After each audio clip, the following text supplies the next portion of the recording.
عذاب القبر. هل في عذاب قبر ولا مفيش عذاب قبر؟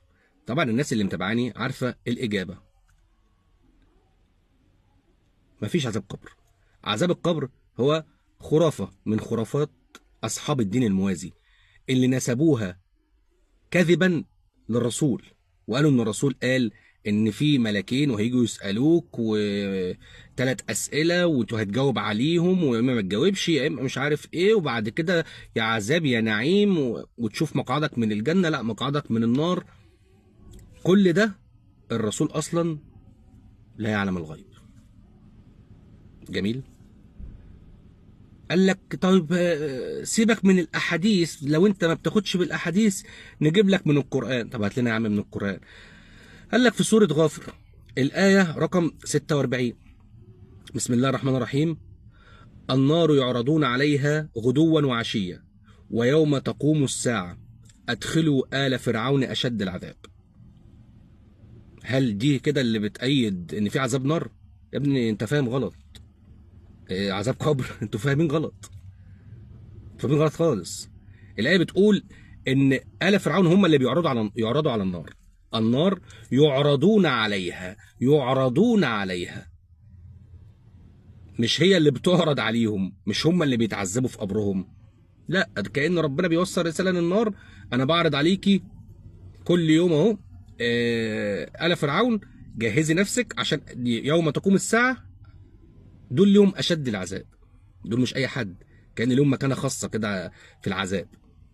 فهم اللي بيعرضوا على النار، وده بيثبت ان مفيش اصلا عذاب في القبر. بالعكس، ده الايه اللي انت بتستشهد بيها هي من اكتر الايات اللي بتثبت ان مفيش عذاب قبر اصلا، بس انت مش فاهم خالص.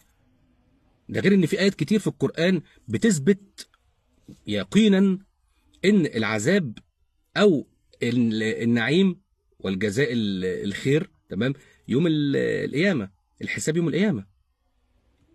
يعني مثلا اديكم مثال: بسم الله الرحمن الرحيم في سوره ابراهيم الايه 42: ولا تحسبن الله غافلا عما يعمل الظالمون انما يؤخرهم ليوم تشخص فيه الابصار. يؤخرهم ليوم تشخص فيه الابصار. هل اليوم ده في القبر ولا يوم القيامه؟ يوم القيامه، يبقى مفيش اي حاجه غير يوم القيامه. جميل، ده كلام ربنا. ايه تاني؟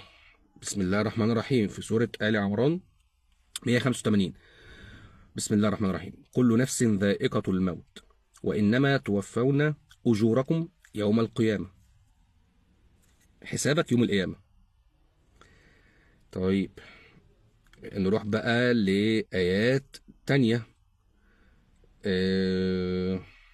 في آيات كتير بس أنا بحاول أجيب لكم أكتر آيات أنتوا يعني بتسمعوها ومشهورة جدا، ولكن مش مدركين إن هي بتنفي عذاب القبر أصلا. في سورة النبأ الآية رقم 40: بسم الله الرحمن الرحيم: إنا أنذرناكم عذابا قريبا يوم ينظر المرء ما قدمت يداه. يوم القيامة المرء هينظر ما قدمت يداه، يعني هيعرف بقى هو الدنيا دي ماشية معاه في ايه، يعني كان في الدنيا صالح ولا طالح. يعرف الكلام ده يوم القيامة. تمام. مش عارف الكلام ده قبل كده خالص. وبرضو بسم الله الرحمن الرحيم. بسم الله الرحمن الرحيم في مثلا سورة الحاقة بسم الآية 20. تمام، من الأول الآية 20: بسم الله الرحمن الرحيم: فأما من أوتي كتابه بيمينه فيقول هاؤم اقرءوا كتابيه إني ظننت أني ملاق حسابيه. يبقى هيمسك كتابه إمتى؟ هيعرف حسابه إمتى؟ في الآخر يوم القيامة.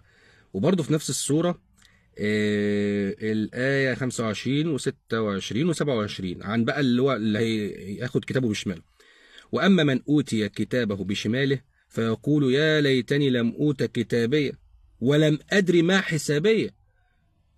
هو يعني أدرك وعرف حسابه لما أوتي كتابه بشماله في وقتها، مش قبل كده، مش في القبر، في يوم القيامة. يا ليتها كانت القاضية. الموتة بتاعته يعني ما كانش أحيي، زي كنت قلت الكلام ده قبل كده.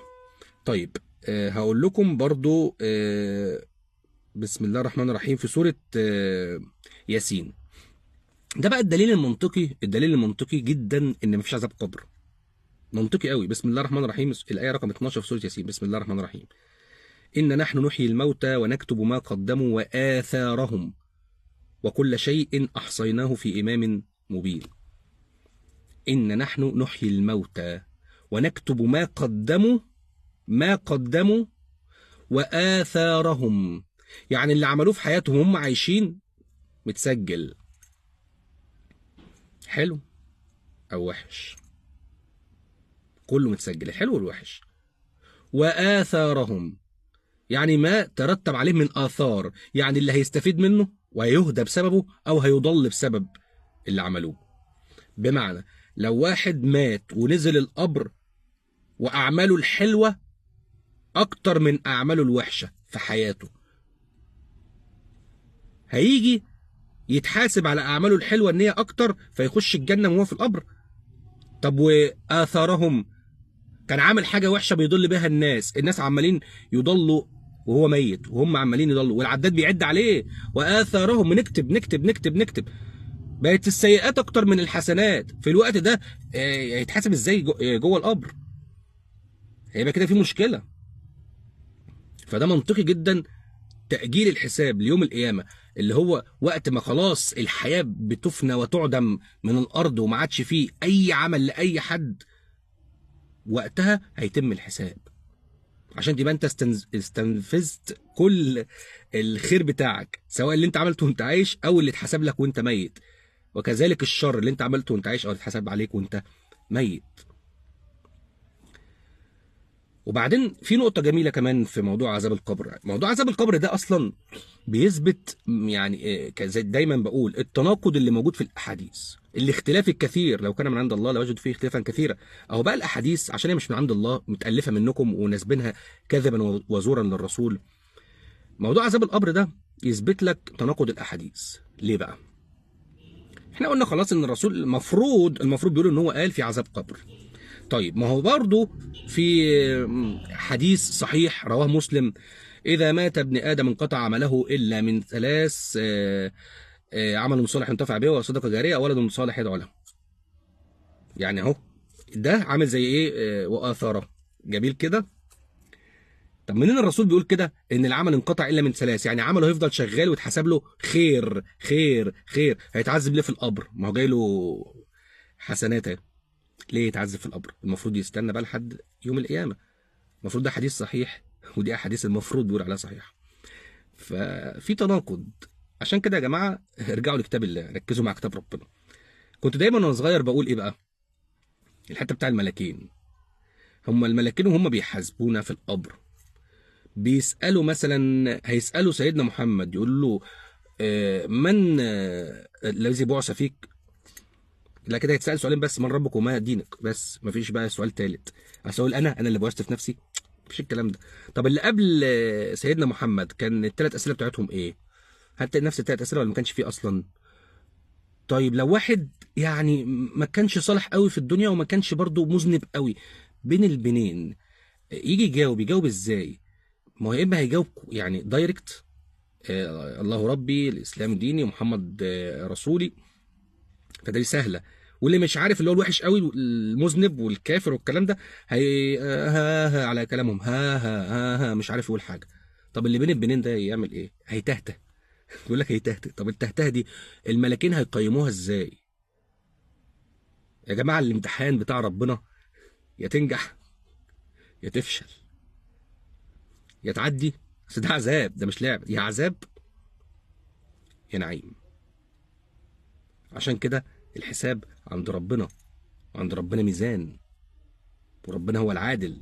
العدل صفة مطلقة في ربنا، عندنا احنا او عند غيرنا مش صفة مطلقة. ممكن غيرنا يخطأ، لكن عند ربنا مفيش الكلام ده. عشان كده الحساب اتأجل ليوم القيامة، وربنا اللي هيحاسب، ربنا اللي هيحاسب فقط.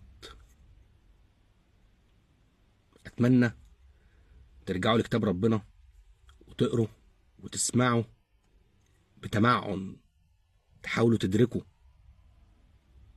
عشان ربنا يرحمكم. شكرا.